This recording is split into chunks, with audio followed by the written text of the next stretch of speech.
आप देख रहे हैं प्रश्नकाल। जी हां, इंडिगो संकट पर दिल्ली हाईकोर्ट ने बुधवार को केंद्र सरकार को जमकर लताड़ा है, फटकार लगाई है। अदालत ने पूछा कि जब एयरलाइन फेल हो गई थी तब सरकार ने क्या किया, कैसे फ्लाइट की कीमतें 4,000 से बढ़कर 40,000 तक पहुंच गई, बाकी दूसरी एयरलाइंस ने इसका फायदा कैसे उठाया, आपने क्या कार्रवाई की, आप इस सिचुएशन को इस साल तक पहुंचने कैसे दे सकते हैं। मुख्य न्यायाधीश देवेंद्र कुमार उपाध्याय और जस्टिस तुषार राव गेदले की डिवीजन बेंच पीआईएल की सुनवाई कर रही थी जब ये बातें उन्होंने कही। इसमें मांग की गई थी कि इंडिगो संकट की स्वतंत्र न्यायिक जांच की जाए और जिन लोगों की फ्लाइट रद्द हुई है या जो एयरपोर्ट पर फंसे हैं उन्हें मुआवजा दिया जाए। इस दौरान कोर्ट ने कहा कि यह सिर्फ व्यक्तिगत यात्रियों का मामला नहीं बल्कि इसमें आर्थिक नुकसान भी पहुंचा है। सरकार को सुनिश्चित करना होगा कि भविष्य में इस तरह की स्थिति दोबारा पैदा हो। इधर डीजीसीए ने इंडिगो के सीईओ पीटर एल्बर्ट्स को गुरुवार दोपहर 3 बजे समन भेजकर बुलाया है।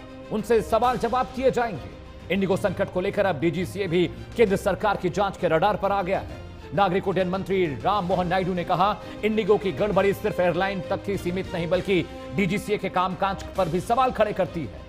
मंत्री ने यात्रियों को ही परेशानी के लिए माफी मांगी और कहा, जिम्मेदार लोगों पर कड़ी और उचित कार्रवाई की जाएगी।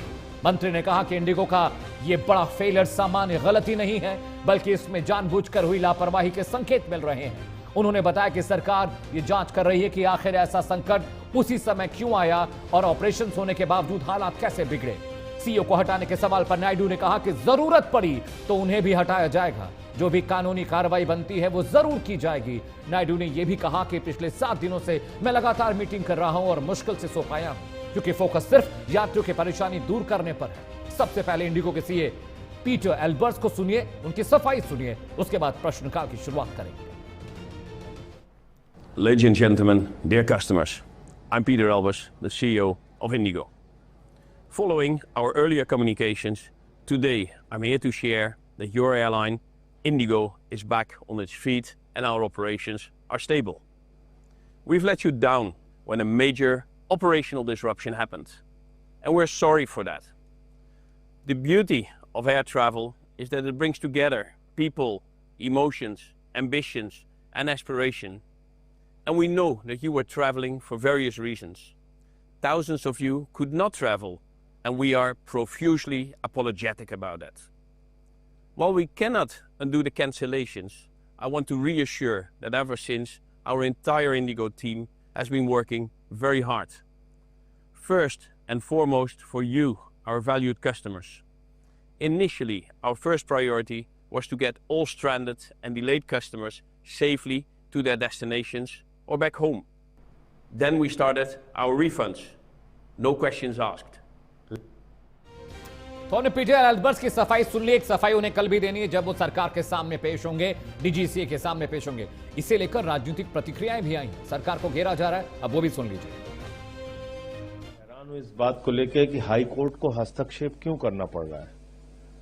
ये सरकार के नाकारेपन की वजह से। आज केंद्र सरकार का नाकारापन, निकम्मापन नहीं होता तो शायद हाई कोर्ट को ऐसी टिप्पणी नहीं करनी पड़ती। तो इसलिए सरकार को मूल्यांकन करना चाहिए अपनी गलतियों का और इंडिगो के खिलाफ चरणबद्ध तरीके से आप कार्रवाई करते तो शायद ऐसी परिस्थिति नहीं आती। ना कहीं मिली भगत है सरकार की, इंडिगो की, और इंडिगो के बोर्ड ऑफ डायरेक्टर में सारे भारतीय जनता पार्टी के लोग बैठे हैं। ये तो वो लोग हैं जो कह रहे थे कि हवाई चप्पल वाले हवाई यात्रा करेंगे, लेकिन आज तो हवाई चप्पल वालों को छोड़ दीजिए, मध्यम वर्ग का व्यक्ति भी हवाई सफर नहीं कर पा रहा है। मनमाने तरीके से इस देश में फ्लाइंग कंपनियां किराया वसूल रही हैं और अभी नहीं सिर्फ वसूल रही हैं, लगातार सुबह कोई किराया होता है, 1 घंटे बाद दूसरा किराया हो जाता है। किराए में मनमानी है। क्या कंट्रोल है सरकार का? सारी सरकार ने एयरलाइन बेच दी है, प्राइवेट ऑपरेटर्स एयरलाइन चला रहे हैं। क्या कंट्रोल है सरकार का? सरकार का तो कोई कंट्रोल है नहीं। आप कानून बनाइए, रेगुलेशन से कुछ हो रहा है, आप कानून बनाइए ना जिससे सीधे एफआईआर हो इनके ऊपर। आपका कंट्रोल क्या है? एयरपोर्ट आपने सारे बेच दिए, एयरलाइन आपने सारी बेच दी, किस बात का मंत्रालय है? हाई कोर्ट ने रिस्पोंडेंट्स को डायरेक्शन दिया है, खासकर रिस्पोंडेंट नंबर 3 को, कि वो जो है कंपनसेशन जो है वो दे दे, जो है जो पैसेंजर सफ़र हुए हैं, जो इनह्यूमन कंडीशन हुई है, जो भी सोसाइटी को लेके जो भी हुआ है और हमारी इकोनॉमी पे जो भी कंडीशन हुआ है, जो भी इम्पैक्ट हुआ है, उसके लिए भी जो है वो डिटेल्ड ऑर्डर में जो है लिखा है। तो आपने इंडिगो के सीईओ को सुन लिया, सियासी वार भी आपने देख लिए, सुन लिए। सवाल का वक्त हो चला है प्रश्नकाल के वो 5 सवाल जिन पर आज हम डिबेट करने वाले हैं। जी हां, प्रश्नकाल का सवाल नंबर 1 जिस पर आज चर्चा होगी। प्रश्नकाल में इंडिगो फेल हुई तो सरकार ने क्या कुछ किया? सरकार मूक दर्शक बनकर 5 दिनों तक देखती रही। प्रश्नकाल का सवाल नंबर 2, इंडिगो की गड़बड़ी डीजीसीए को कैसे पता नहीं चली? एपेक्स बॉडी है, मॉनिटरिंग का काम है, इतने धांधली, इतनी दिक्कतें होती रही, यात्री परेशान थे, कहां थी डीजीसीए? सवाल नंबर 3 जिस पर चर्चा होगी, 4000 का टिकट 30,000 तक कैसे पहुंचा? सरकार इसे मॉनिटर क्यों नहीं कर पाई? डीजीसीए इसे क्यों नहीं देख पाया? प्रश्नकाल का सवाल नंबर 4, डीजीसीए हालात खराब होने तक क्यों इंतजार करती रही? पहले एक्शन क्यों नहीं लिया गया? और प्रश्नकाल का सवाल नंबर 5 जिस पर हम चर्चा करने वाले हैं, यात्री को हुई परेशानी पर अफसोस करने से क्या होगा? पैसे लौटाने से क्या होगा?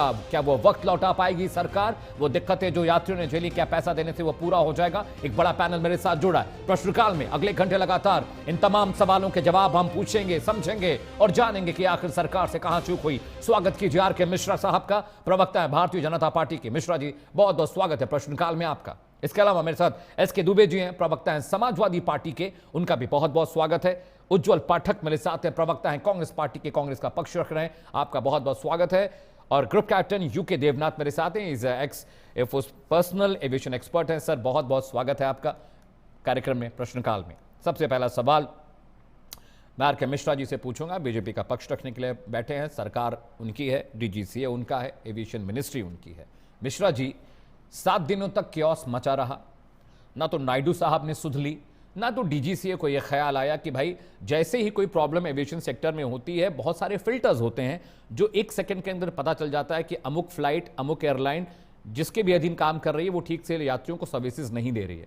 ग्राउंड पर क्या हो रहा है, ग्राउंड हैंडलिंग स्टाफ क्या कर रहा है, हैंगर्स पर क्या दिक्कत है, डीजीसीए का काम यही मॉनिटर करना है।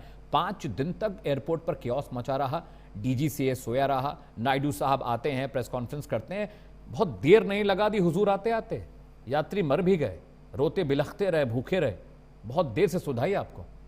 आर के मिश्रा जी।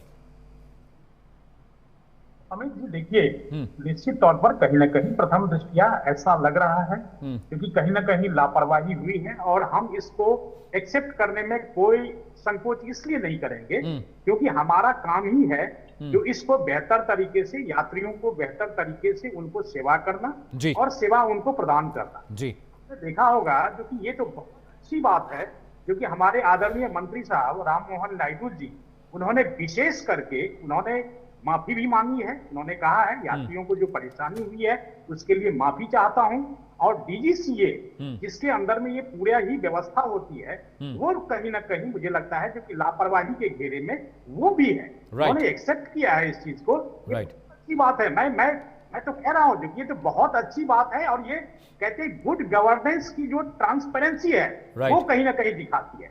उसके बाद अमित जी एक चीज और कहना चाहता हूं, जो कि जैसे कहते हैं, अभी मैं संजय सिंह जी का बाइट सुन रहा था, उन्होंने कहा जो कि ये मामला जब हाईकोर्ट के अधीन गया, याचिकाकर्ता इस चीज को हाईकोर्ट में जब विषय को लेकर के गए, हाईकोर्ट को इंटरवीन करना पड़ा, तब सरकार जागी। नहीं, हाईकोर्ट में जाने से पहले ये विषय, उससे पहले ही सरकार जागी, क्योंकि हाईकोर्ट की एक टिप्पणी, एक लाइन मैं कहना चाहता हूं। उन्होंने, हाईकोर्ट ने कहा है कि मंत्रालय एवं डीजीसीए द्वारा जो उठाए गए कदम है उसकी मैं सराहना करता हूं। ये उन्होंने, कोर्ट ने ये भी टिप्पणी की है। तो मुझे लगता है जो कि सरकार बिल्कुल सचेत थी। हाँ, ये जरूर है क्योंकि 2-4 दिन के अंदर में जिस तरह से हैक्टिक ये व्यवस्थाएं हुई, उसके लिए हम भी माफी चाहते हैं उन यात्रियों से जो इसके भुक्तभोगी रहे हैं। और मैं बिल्कुल आदर के साथ में कहना चाहता हूं क्योंकि जिस तरह से सरकार ने कदम उठाए वो भी मैं आपके सामने अगर 30 सेकंड देंगे तो मैं जरूर रखना चाहूंगा। पहले तो उन्होंने जिस तरह से फेयर कैपिंग, जैसे उन्होंने कहा 4000 के, जैसे कोर्ट की टिप्पणी थी 4000 से 30,000 कैसे हो गया, तो सरकार ने कदम उठाया फेयर कैपिंग का, वो हम लोगों के सामने में है, किस तरह से शेड्यूलिंग किया गया। ये जरूर है क्योंकि उस चीज को थोड़ा सा पहले होना चाहिए था, लेकिन मुझे लगता है क्योंकि प्राइवेट एयरलाइंस जब सेवा देती है एयरपोर्ट के अंदर में, यात्रियों का आवागमन करती है, तो वहां पर निजी कंपनियों में सरकार सीधा तत्काल हस्तक्षेप नहीं करती जब तक कि कोई समस्या ना आए। और ये समस्या आई है, हालांकि जो 2-3 दिन हुआ है, मैं उसके लिए खेद प्रकट करता हूं उन यात्रियों से भी जो इसके भुक्तभोगी हुए हैं। जी अमित। ठीक है, कांग्रेस के प्रवक्ता मेरे साथ हैं उज्जवल पाठक। पाठक जी, सरकार की तरफ से सफाई आ गई, एविएशन मिनिस्टर ने सफाई दे दी, सीओ साहब सफाई दे रहे हैं कि भाई बिना सवाल बिना शर्त के लोगों का पैसा लौटाएंगे। क्या एहसान कर रही है इंडिगो? एहसान तो कर नहीं रहे। हम जीएसटी फिल करते हैं, हम जीएसटी का हिस्सा देते हैं, हम इतनी महंगी फ्लाइट्स को बुक करते हैं, घंटों घंटों चेक इन और चेकआउट में लगाते हैं, 1.5 घंटे की फ्लाइट के लिए 3 घंटे पहले एयरपोर्ट पहुंचते हैं। हमारे हैसल का ख्याल तो रखना चाहिए ना। कोई एहसान तो कर नहीं रही है इंडिगो, और ना तो सरकार एहसान कर रही है। हम टैक्स पेयर्स हैं, आप एक एपेक्स बॉडी, आपको मॉनिटर करना है। 5 दिन तक एक एयरलाइन मनमानी करती रही, रुलाती रही, पैसेंजर रोते बिलखते रहे, परेशान है, छोटे छोटे बच्चे गोदी में लेके लोग 12-12, 14-14 घंटे एयरपोर्ट पर खड़े रहे। उसका ख्याल करना जरूरी है ना। सफाई भर से तो काम होगा नहीं, सफाई दे दीजिए। कुछ लोग तो मरे भी हैं, कुछ लोग तो इलाज कराने के लिए जा रहे थे, वो वक्त पे इलाज नहीं करा पाए।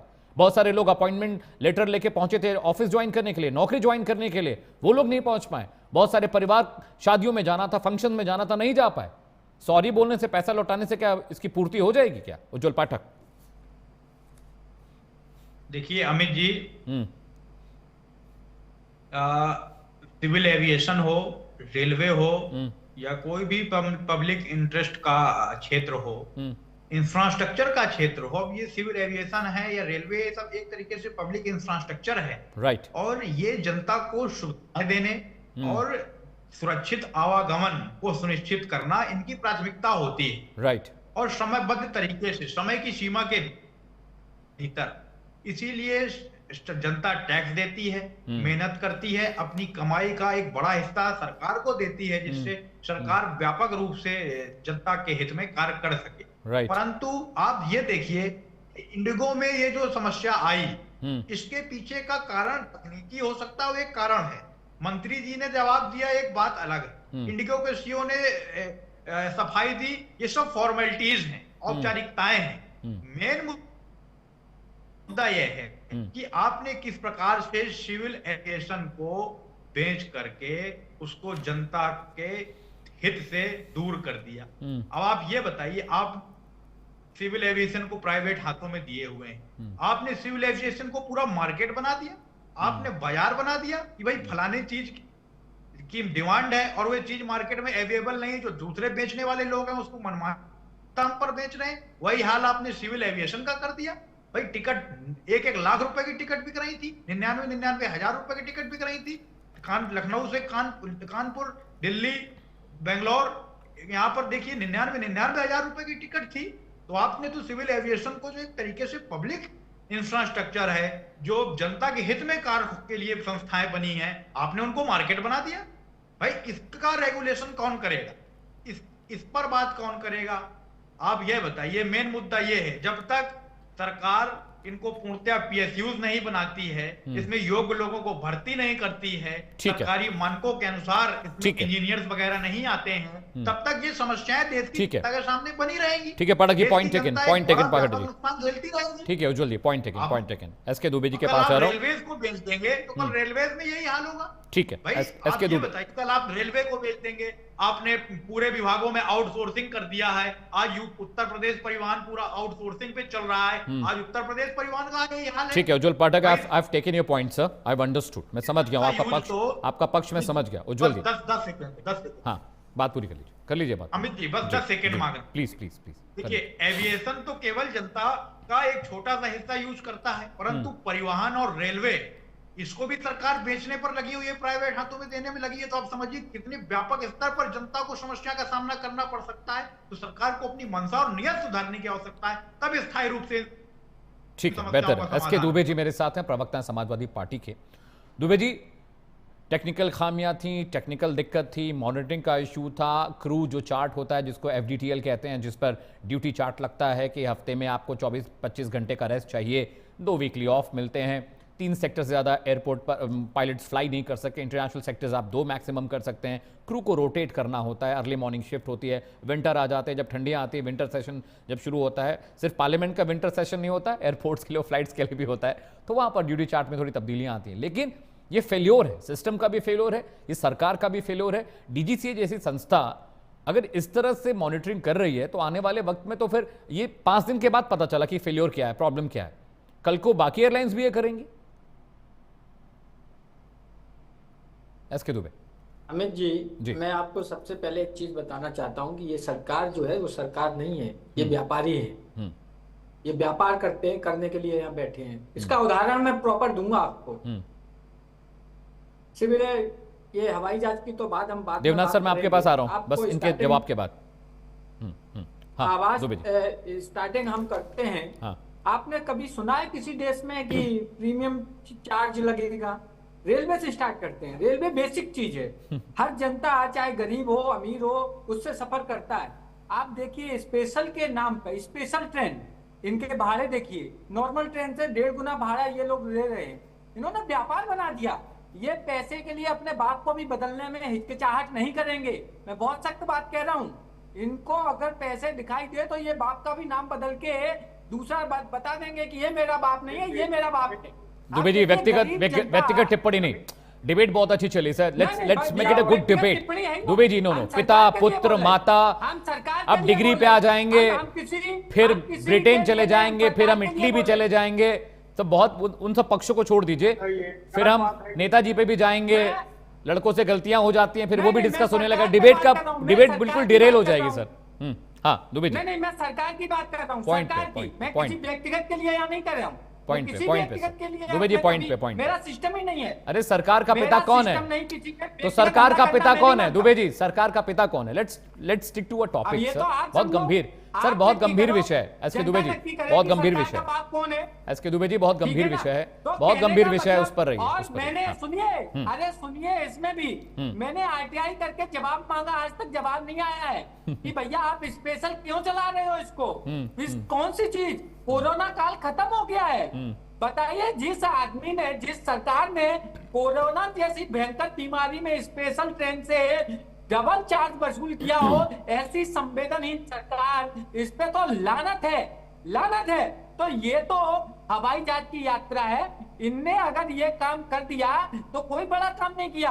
हवाई जहाज हो तो धन्य है हमारी हाई कोर्ट। आप लोगों ने ही बताया कि 30,000 नहीं, मैक्सिमम किराया 80,000 गया है, 79,000। आप सोचिए कि कैसे व्यक्ति कहीं जा रहा है इमरजेंसी में या कैसे भी जा रहा है। कुछ का तो ऐसा भी रिपोर्ट है कि वो शादी करने जा रहे थे, बेचारे शादी नहीं कर पाए। दुबे जी, लूट मचाई थी, लूट। दुबे जी, लूट मची हुई थी, लूट मची थी। बनारस से लखनऊ की फ्लाइट की जो कीमत 2200, 2400, 3000 थी, उसके लिए इन्होंने 40,000 मांगे यात्रियों से। लूट मचा रखी थी, लूट जी। वही तो मैं बोल रहा हूँ। और उसके बाद भी सरकार तमाशा देखती रही। जब मामला तूल पकड़ा, जब विपक्षी लोगों ने तूल पकड़ाया, मीडिया ने तूल पकड़ा उसको, तो जाके सरकार के आंख कान नाक खुले कि अरे ये क्या हो गया। अरे भाई, जब आदमी मर गया उसके बाद तुम बोलते हो इसको गंगा जल दे दो तो ये स्वर्ग में चला जाएगा, फिर वो स्वर्ग में नहीं जाने वाला है। ठीक है, तो वो मर तो गया ही है। ठीक है, तो ये सरकार जो है ठीक वैसा ही कदम कर रही है। इसीलिए मैंने आपको बोला कि ये सरकार सिर्फ और सिर्फ पैसा व्यापारी सरकार है, इसको लोगों की संवेदनाओं से कोई मतलब नहीं। ये हमेशा उनके साथ खेलती रही है। और ये स्लीपर, एक मिनट, ये आपने भी सुना होगा वो भाषण प्रधानमंत्री जी का, माननीय प्रधानमंत्री जी का, स्लीपर वाला हवाई जहाज में यात्रा करेगा। बहनों और भाइयों, आज बहनों भाइयों कहाँ गए? स्लीपर की तो बात छोड़ो, जो करोड़पति है वो भी वहाँ लैट्रिन और बाथरूम के लिए परेशान हो गए बेचारे। तो भाई ये ऐसी सरकार है, इसलिए इस सरकार का पतन निश्चित है। आप इंतजार करिए। ठीक है दुबे जी, इस बार तो 240 पे सिमटे, अगले बार बिल्कुल चले जाएंगे। ठीक है कैप्टन साहब, आपको याद होगा GR गोपीनाथ ने 2003 में जब एयर डेक्कन की शुरुआत की सर, मैं बहुत छोटा था, मेरे पिताजी ने फ्लाई किया था, तो 500 रुपए 700 रुपए में टिकट मिलती थी। और जो सेक्टर से थे, दिल्ली मुंबई सेक्टर, बनारस दिल्ली, तो यहाँ पर फ्लाइट 1000, 12, 1500 में लोगों ने एयर डेक्कन से फ्लाई किया। एक वो दौर था कि चप्पल पहनकर आदमी जाता था हाफ पैंट में और फ्लाई करता था। अब जो स्थिति बनी है सर, आप तो कई दशकों से इस सेक्टर को मॉनिटर कर रहे हैं और आप खुद इन सब चीज़ों को बहुत बेहतर तरीके से समझते हैं। ये जो कुछ हुआ सर, ये मुझे लगता है कि बहानेबाजी से ज़्यादा कुछ नहीं था जो इंडिगो ने किया है सर।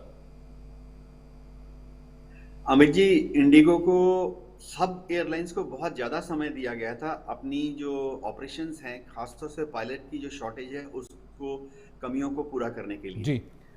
जो पहला दिल्ली हाई कोर्ट का आदेश था वो तो 2024 की जनवरी में ही आ गया था। Right sir. कि फ्लाइट ड्यूटी टाइम लिमिट को इतना कर दो, 36 से बढ़ाकर 48 कर दो, एंड वगैरह वगैरह।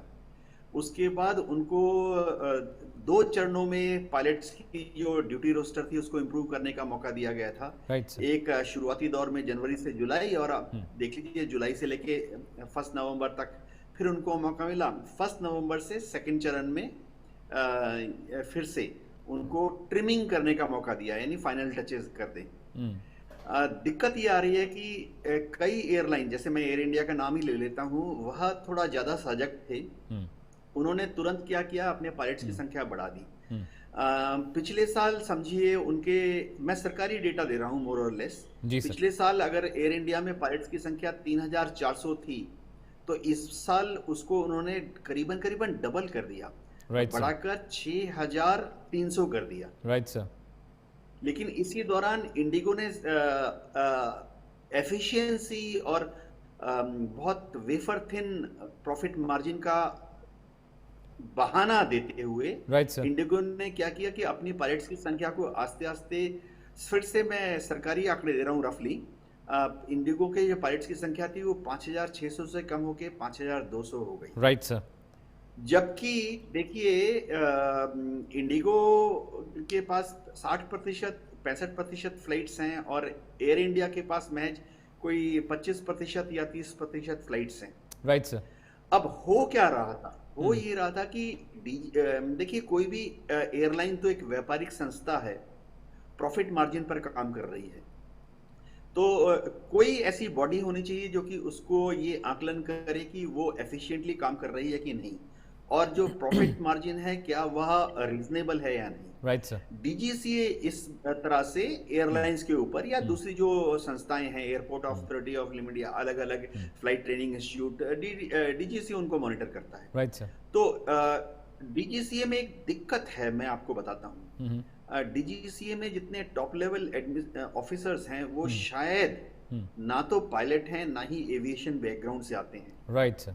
ज्यादातर उनके जो टॉप लेवल ऑफिसरान हैं, मुझे बोलना नहीं चाहिए क्योंकि शायद अच्छा भी ना लगे, लेकिन मैं दोष नहीं अर्पण कर रहा हूँ। इंडियन एडमिनिस्ट्रेटिव सर्विस में बेहतरीन अफसर होते हैं। Right sir. देश के चुने हुए युवक और युवती आईएएस ज्वाइन करते हैं। Right sir. लेकिन डीजीसीए जैसी हाईली टेक्निकल और प्रोफेशनल ऑर्गेनाइजेशन का जो टॉप मैनेजमेंट है, क्या वो आईएएस होने चाहिए?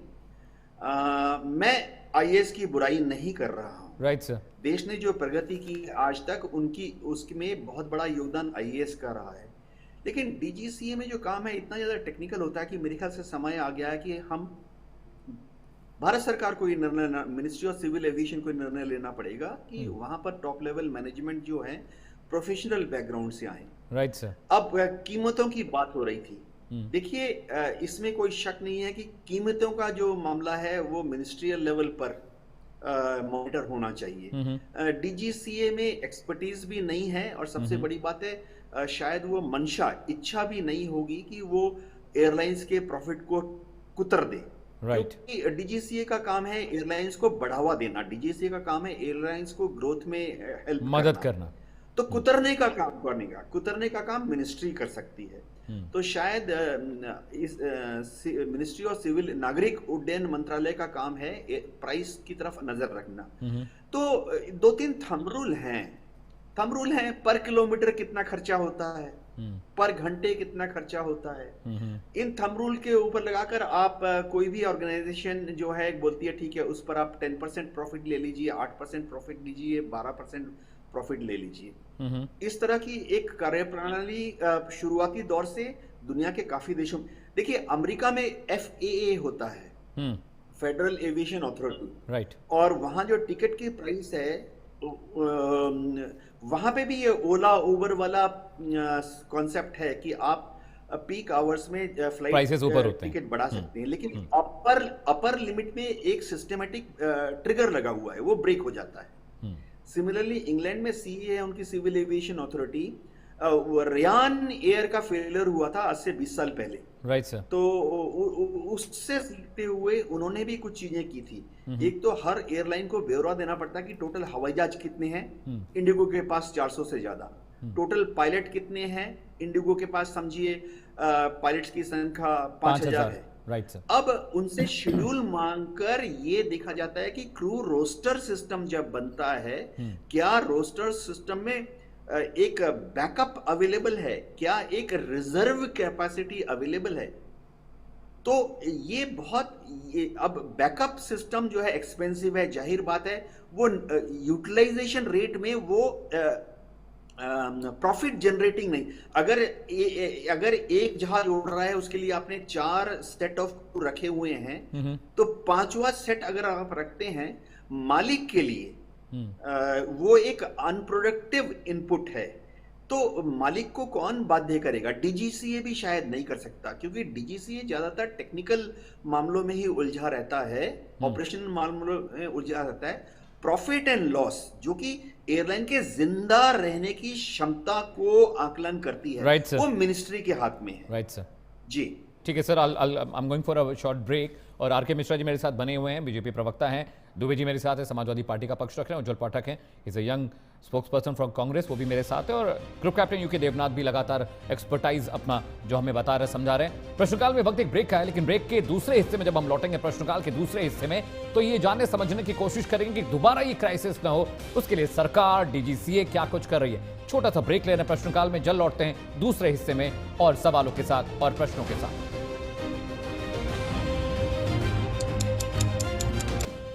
ब्रेक के बाद आपका स्वागत है। आप देख रहे हैं प्रश्नकाल। एक बड़ा पैनल मेरे साथ है। आर.के. मिश्रा जी हैं, बीजेपी के प्रवक्ता हैं। एस.के. दुबे हैं, प्रवक्ता समाजवादी पार्टी के। उज्जवल पाठक मेरे साथ है, कांग्रेस का पक्ष रख रहे हैं। Group captain U K Devnath aviation expert है, उनसे भी लगातार हम सवाल पूछ रहे हैं और समझ। आर.के. मिश्रा जी, अब जो ये गलती हो गई, डीजीसीए से हुई, इंडिगो से हुई, या फिर मॉनिटरिंग में कहीं ना कहीं प्रॉब्लम थी, ड्यूटी चार्ट को लेकर प्रॉब्लम थी, या फिर इंडिगो बहाना बना रही थी, या जानबूझकर ये किया गया कि पूरा मामला एस्केलेट हो जाए, ज्यादा प्राइसेस वसूलने के लिए चीज की गई, जो भी मसला रहा, आर.के. मिश्रा जी, अब ये कैसे इंश्योर होगा कि दोबारा ये ना हो और बाकी एयरलाइंस भी ये ना करें? क्योंकि जब दिक्कत इंडिगो को हुई, बाकी कंपनियों ने खूब मुनाफा कमाया है, ये बात आप भी जानते हैं। आर.के. मिश्रा जी, देखिए, सरकार का अमित जी ऐसा है, सरकार का काम ही है सुनिश्चित करना जो कि ऐसे कोई भी समस्या अगर आए तो उसको सुनिश्चित किया जाए, जो कि ऐसी समस्या दोबारा ना आए। Right sir. अगर हम जैसे एफडीटीएल की बात हम लोग कर रहे हैं, एफडीटीएल की बात कर रहे हैं, जो कि फ्लाइट ड्यूटी टाइम लिमिटेशन जो हम लोग कह रहे हैं बात, जी, एफडीटीएल उसके अकॉर्डिंग, हाँ, जो एफडीटीएल है उसके अकॉर्डिंग जिस तरह से और एयरलाइन ने अपने आप को शेड्यूल किया, वो इंडिगो प्रत्यक्ष रूप से नहीं कर पाया। राइट।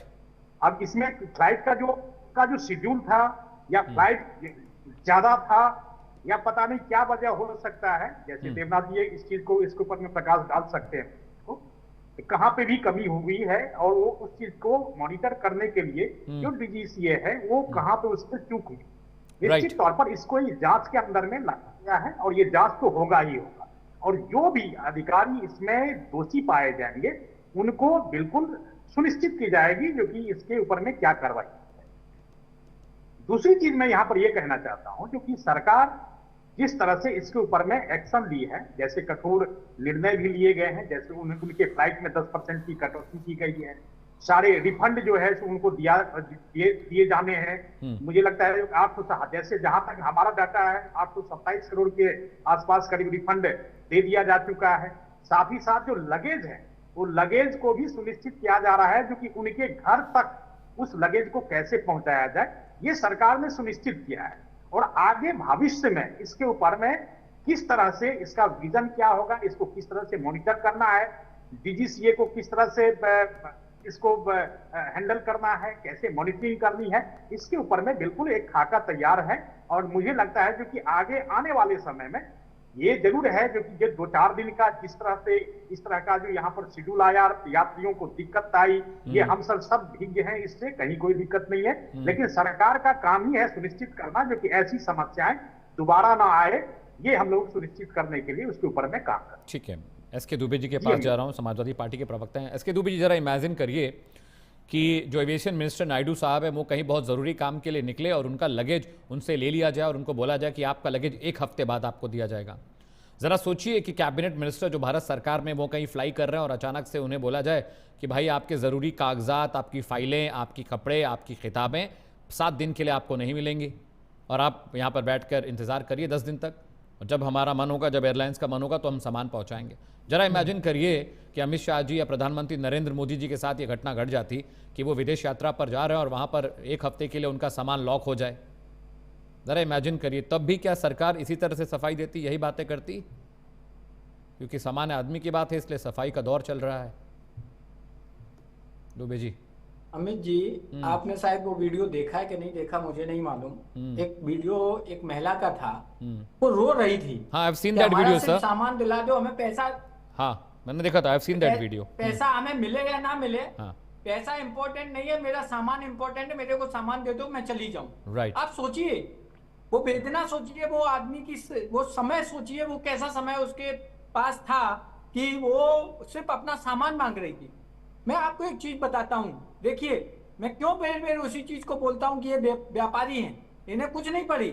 इनको तो ऐसा कदम उठाना चाहिए था कि भविष्य में इस तरीके की कोई, लेकिन आज तक इन्होंने कोई भी घटना घटती है कोई कदम नहीं उठाते हैं। इंडिगो को बैन करना चाहिए दुबे जी, इंडिगो को बैन कर देना चाहिए फ्लाई करने से, ऐसा होना चाहिए था, ऐसी कार्रवाई होनी चाहिए थी। लेकिन कुछ ऐसा तो जरूर करो कि इसमें जो दोषी हैं वो कम से कम भविष्य में उनको एहसास रहे कि मेरा दोस्त था इसलिए मुझे ऐसा हुआ, और दूसरा व्यक्ति जो है उसको ये एहसास रहे कि भाई उसने दोस्त किया था तो उसको पनिशमेंट हुआ, लेकिन नहीं करेंगे। मैं आपको एक छोटी सी बात बता दूं, इसी से बिजनेसमैन का है, पहले जब आप छोटे होंगे, हम भी छोटे होंगे, तब 5 पैसा बढ़ता था ना तो हंगामा हो जाता था पेट्रोल में, दूध में, सब में। आज आप देखिए इन्होंने क्या किया, रिफाइनरी जितनी है फ्लक्चुएशन डेली आता है, अब आपको मालूम ही नहीं चलेगा कि आज पेट्रोल का दाम कितना बढ़ा कितना कम हुआ। ठीक है, सही है, इसमें है। अभी वहाँ जो एविएशन के एक्सपर्ट हैं उन्होंने बताया कि लंदन का जो ब्रिटेन में है फ्लक्चुएट होता रहता है, लेकिन इमेजिन दुनिया का कोई ऐसा देश है जहाँ इतना फ्लक्चुएशन आएगा पैसे में, इतना फ्लक्चुएशन, जो 4,000 की चीज और 80,000 की चली जाए। दुनिया में ऐसा कोई अजूबा देश नहीं है जो हिंदुस्तान है, वो सिर्फ और सिर्फ भारतीय जनता पार्टी के कारण है। भारतीय जनता पार्टी की सरकार जब से आई है तब से उसने सिर्फ प्रोफेशनल तौर पर, बिजनेस तौर पर मॉडल रखा है, लोगों के उसको भले के लिए, लोगों की भलाई के लिए कोई काम नहीं है। दूसरा मैं एग्जांपल आपको अगर दे दूं, संविदा कर्मचारी क्या होता है, आपने भी सुना होगा, संविदा कर्मचारी रखते हैं, कोई कॉन्सेप्ट ही नहीं था।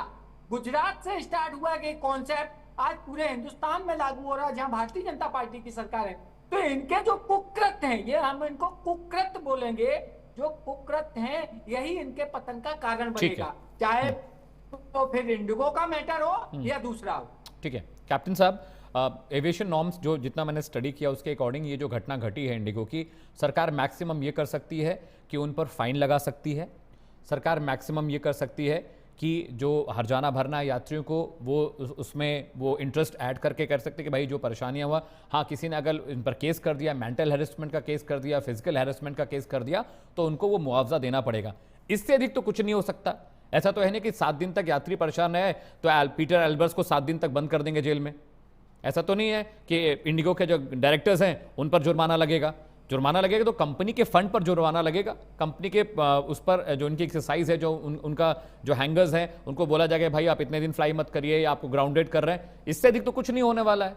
इससे क्या ही हो जाएगा इंडिगो का सर, एविएशन नॉर्म्स तो इससे अधिक है भी नहीं। अमित जी, ऐसा होता है कि जब भी फेलियर हो उसके साथ यह सुनिश्चित होना चाहिए कि भविष्य में फेलियर ना हो। क्या इंडिगो को बंद कर देना चाहिए, ब्लैकलिस्ट कर देना चाहिए, टुकड़े टुकड़े कर देना चाहिए, ये तो समस्या का समाधान नहीं है सर। राइट दुनिया भर, हाँ दुनिया भर में आम दर्शक भी देख रहे हैं, तो इसलिए मैं जरा सस्ती भाषा में उनको समझाता हूँ। सामान्य घोड़ा अगर रेस नहीं जीता, घोड़ा अगर रेस नहीं जीता तो हम घोड़े को मार नहीं देते हैं। घोड़ा अगर घुड़सवार अगर अपने घोड़े को ठीक से नहीं दौड़ा पाया तो हम घुड़सवार को भी गोली नहीं मारते। और अस्तबल का जो मालिक है, क्या हम उसको पकड़कर घसीटते हुए ले जाते हैं? नहीं ले जाते। उससे ऊपर देखना पड़ेगा कि अस्तबल का भी मालिक कौन था। अस्तबल के मैनेजर को पकड़ के कोई फायदा नहीं है। अभी देखिए, कंस्ट्रक्टिव एंड पॉजिटिव तरीके से हमें सोचना पड़ेगा। एक, क्या हुआ, क्यों हुआ, कैसे हुआ, गलती कहाँ हुई, करेक्टिव एक्शन क्या होनी चाहिए, कमजोरी कहाँ है सिस्टम में। और डीजीसीए बहुत छोटी, देखिए हम सब डीजीसीए इस पूरे कहानी में बहुत ही छोटा भागीदार है। क्या मिनिस्ट्री ऑफ सिविल एविएशन कुछ कर सकती है? देखिए, ये एक नेशनल रिसोर्स है। मैं एयरफोर्स में था, 34 साल था, फाइटर पायलट था, MiG-23 उड़ाया था। हमें बार बार बताया गया था कि किसी भी देश की सिविल एविएशन जो है वो उस देश की स्ट्रेटेजिक एयर पावर का हिस्सा होता है। Exactly sir. तो ये मामला नागरिक उड्डयन मंत्रालय से ऊपर है। अब हम बात कर रहे हैं हमारे डोमेस्टिक पैसेंजर्स की। देखिए, मैं इसलिए ज्यादा चिंतित हूं कि उसी दिन लाखों विदेशी पर्यटक भारत में थे। अमेरिका, इंग्लैंड, रोम, यूरोप, फ्रांस, सब जगह के लोग थे जापानीज, सर। राइट। यूरोप। तो वो हमारा किस तरह का इंप्रेशन लेकर गए होंगे। मैं एक हल्की बात भी कर देता हूं। मैं आज सुबह एक पाकिस्तानी टीवी चैनल में था, तो मैं उनको उपदेश देने की कोशिश कर रहा था कि पाकिस्तान से ठीक से चलाओ, और आपने यकीन कर, वो होता है ना ए वर्सेस बी, उन्होंने झंडा लगा दिया, ग्रुप कैप्टन वर्सेस आमिर भाई। हाँ। अब पाकिस्तानी आमिर भाई ने ना तुरंत मेरे पे आरोप लगा दिया कि पहले अपने देश को, अपनी एयरलाइन को तो ठीक से चलाओ। तो इंटरनेशनल रिपरकशन हो रही है पूरी दुनिया में। It's international Shem for India sir, I understand. Right sir. Right. तो करेक्टिव एक्शन क्या है? देखिए, डीजीसी ने जो एक इंक्वायरी के लिए जो टीम बनाई है, उसमें डीजीसीए सरकार ने डीजीसीए के एक जॉइंट डायरेक्टर, एक डिप्टी डायरेक्टर, एक सीनियर फ्लाइट ऑपरेशंस इंस्पेक्टर और एक फ्लाइट ऑपरेशन इंस्पेक्टर को लगाया है। मेरा ये मानना है कि एक इतनी बड़ी आपदा, विपदा या डिजास्टर को इन्वेस्टिगेट करने के लिए जॉइंट डायरेक्टर बहुत ही, देखिए मैं एयरफोर्स में ग्रुप कैप्टन था, जब एयर हेडक्वार्टर में पोस्टेड था, तो मेरी जो सिविलियन काउंटर पार्ट थे वो जॉइंट डायरेक्टर थी। मेरा ये मानना है, और मेरे ख्याल से काफी हद तक मैं सही हूं, कि जॉइंट डायरेक्टर बहुत ही अदना अफसर होता है। वो किस तरह से किसी को चेक करेगा, और बाकी उसके साथ जो है डिप्टी डायरेक्टर क्या चीज होती है, कुछ भी नहीं। और ये सीनियर फ्लाइट ऑपरेशन इंस्पेक्टर या एक अदना सा फ्लाइट ऑपरेशन, ये तो वो गंदा लगेगा सुनने में। इनकी औकात जो है एलडीसी, यूडीसी, सेक्शन ऑफिसर से ज्यादा नहीं होती है ऑन ग्राउंड। Exactly sir. तो दूसरा एक और, शायद मेरा पॉलिटिकल लगे, लेकिन कृपया कोई भी इसको पॉलिटिकल बयान ना समझे। देखिए, जांच एयरलाइन ने किया है, ठीक है, लेकिन असल में जांच डीजीसीए की होनी चाहिए। तो हम कैसे एक इंक्वायरी बॉडी सेटअप कर सकते हैं? अभी जो मैंने बताया कि joint director, deputy director, flight operation inspector, ये लोग कैसे एक जांच करेंगे जिसमें डीजीसी की जांच ये लोग कैसे करेंगे? एग्जैक्टली, उनका बैकग्राउंड वो नहीं है सर, उनका बैकग्राउंड वो नहीं है। Right right right. बाहर से क्या हमारे देश में बाहर से कोई ऐसा योग्य व्यक्ति नहीं है जो कि डीजीसीए से इंडिपेंडेंट हो और इस जांच में सहयोग करे? तो मेरी दरख्वास्त, पॉलिटिकल सरकार की बात नहीं कर रहा हूं मैं, पॉलिटिकल बात नहीं कर रहा हूं, कि जो एजेंसी इन्वेस्टिगेट करनी है वो बाहर से आनी चाहिए, इंडिपेंडेंट एजेंसी होनी चाहिए, देसी लोग हों। मैं बाहर से, इसका मतलब नहीं कि यूरोप अमेरिका से आए, हमारे देश की freelance people sir, those who understand the technicalities of aviation.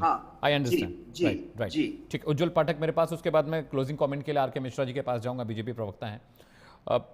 उज्जवल, ये बहुत इंपॉर्टेंट है जो देवनाथ सर कह रहे हैं कि आप एक इंडिपेंडेंट एक टीम बनाइए, एक एसआईटी बनाइए जो इस पूरे मामले को इन्वेस्टिगेट करे, वो लोग इसमें हो जो टेक्निकलिटीज के एविएशन को समझते हैं, क्योंकि आईएएस, आईपीएस और IFS officers they can only execute orders, लेकिन एविएशन पूरा टेक्निकल मामला है। अगर आपको नहीं पता कि एटीएफ फ्यूल के प्राइसेस ऊपर नीचे क्यों हो रहे हैं, अगर आपको ग्राउंड स्टाफ की दिक्कतों के बारे में नहीं पता है, अगर आपको ये नहीं पता कि एक फ्लाइट मैक्सिमम कितने सेक्टर में फ्लाई कर सकता है, तो आप सिर्फ एक कागज पर साइन करते हैं, ओके लिखते हैं कि ओके एफडीटीएल रोस्टर आ गया, ओके। तो ये कैसे इंश्योर होगा कि एकदम निष्पक्ष जांच इस मामले की हो? उज्जवल पाठक। देखिए अमित जी, यदि इंडिगो के द्वारा कोई तकनीकी खराबी आई है, तो ये खराबी क्यों आई है, ये इंडिगो का मसला नहीं हो सकता। ये कहीं ना कहीं सिविल एविएशन मिनिस्ट्री की रेगुलेटरी फेलियर है। राइट। और जैसे आप अभी कह रहे, सब लोग कह रहे थे कि सिविल एविएशन मिनिस्ट्री है या आपका अन्य संस्थाएं हैं जो एविएशन से संबंधित हैं, डीजीसीए जो भी है, ये एपेक्स बॉडी है। ये नॉन प्रैक्टिकल बात है, क्योंकि एपेक्स बॉडी बड़े बड़े कैपिटलिस्ट हैं इस सरकार में। आप ये बताइए कि अभी तक इतना बड़ा घटनाक्रम हो गया और कोई भी कार्रवाई के संदर्भ में ना तो सरकार का और ना ही मिनिस्ट्री का कोई बयान सामने आया। अभी हमारे एविएशन एक्सपर्ट बता रहे थे कि यदि आपको जांच न्यूट्रल करानी है तो आपको बाहरी संस्थाओं से जांच करानी होगी, देसी संस्थाओं से नहीं। लेकिन सरकार कहां कदम उठा रही है, आप बताइए। आप जुर्माना लगा करके या केवल फॉर्मेलिटीज के लिए सहानुभूति वाले भाषण दे करके या मीटिंग की फोटो खींच करके सोशल मीडिया में अपलोड करके जनता को कब तक गुमराह करेंगे, आप बताइए। सिविल एविएशन मिनिस्टर ट्वीट कर रहे हैं कि देखिए मैंने सीओ से जवाब मांगा। अरे आप तो ऐसे दिखा रहे हैं जैसे आप सीओ से छोटे हो। भाई एपेक्स बॉडी सीओ है कि आप हैं? भाई आप तो यहाँ पे गैर जिम्मेदाराना तरीके से पूर्णतः कार्य कर रहे हैं।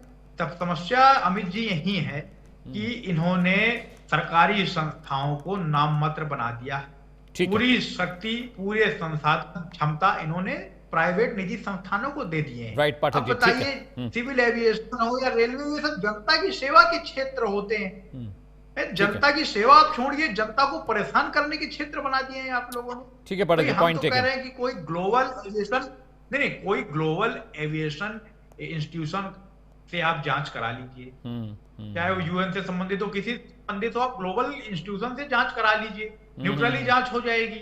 आप जो संस्थाएं भारत में चल रही हैं ये पूर्णतया अपने हित को प्राथमिकता के साथ ले रही हैं। 4-5 दिन बाद एक हफ्ते बाद लोगों को उनका लगेज दिया जा रहा है। तो सबसे बड़ा फेलियर ठीक है Pathak ji, I'll go towards R K. Mishra ji. Pathak ji time बहुत कम है, माफी चाहता हूं, मैं आपको रोक रहा हूं। मिश्रा जी, एयर इंडिया का हादसा हुआ अहमदाबाद में, उसकी रिपोर्ट को लेकर बहुत छीछा लेदर मची और एक सामान्य जनमानस को अभी तक ये समझ में नहीं आया कि एयर इंडिया जो हादसा हुआ फेलियर किसका था। क्या टेक्निकल ग्लिच था, इंजन कैसे बंद हो गया, वो टच डाउन कैसे हुआ। देवनाथ सर बैठे हुए हैं, अभी तक इस चीज़ को लेकर क्लैरिटी नहीं आ पाई। अब ये जो मामला हुआ है ये बहुत गंभीर मामला है सर, क्योंकि सिर्फ इसमें यात्री परेशान नहीं थे, परेशानी इस तरह की थी कि एक सामान्य जनमानस डर गया है एविएशन में। अब फ्लाई करने से वो डरता है, उसको लगता है कि भाई हम गए वहाँ पर और कोई दिक्कत, कुछ टेक्निकल ग्लिच हुआ तो मैं तो फंस जाऊँगा, पैसे भी गए, समय भी गया और सामान भी हफ्तों फंसा रहेगा। तो ये जो इंडिपेंडेंट एक एसआईटी बनाने की बात हो रही है, हालांकि एविएशन मिनिस्टर ने कहा है कि एक हफ्ते के अंदर इस रिपोर्ट पर हम काम कर रहे हैं, जांच रिपोर्ट आएगी, लेकिन सख्ती और जो तत्परता दिखनी चाहिए थी मिश्रा जी वो दिखी नहीं सरकार की ओर से, ये मैं कहना चाहता हूँ। जी अमित जी, मैं एक चीज कहना चाहता हूँ। अभी कांग्रेस के प्रवक्ता कह रहे थे उज्ज्वल, ये कह रहे थे जो कि यूएन की एजेंसी, मुझे लगता है जो इनको अपने एजेंसी पर कोई भरोसा ही नहीं है, इनको केवल विदेशी एजेंसी पर भरोसा है। नहीं, देवनाथ सर कह रहे हैं कि देसी लोग भी करें, देवनाथ सर कह रहे हैं कि देसी लोग ही करें, लेकिन जो टेक्निकलिटीज पता हो, एक्सपर्ट हो। हाँ अमित जी, मैं सबसे पहले ये कहना चाहता हूँ, जो क्राइसिस हुआ ये हम और आप देवनाथ सभी समझते होंगे कि पहले तो उस क्राइसिस से कैसे हम निपटे।